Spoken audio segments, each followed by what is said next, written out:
それでは、美味しいカステラを作っていきましょう。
ここでオーブンの予熱を開始です。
一晩寝かせたら好きなサイズにカットしましょう。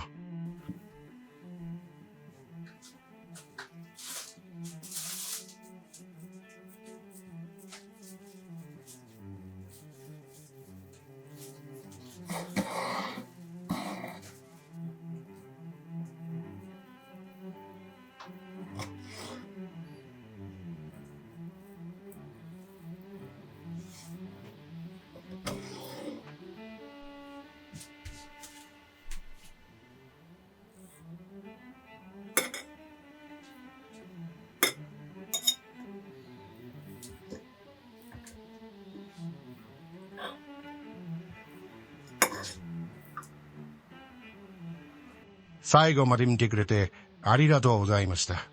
作ってみたいと思ったら、ぜひいいねとチャンネル登録お願いします。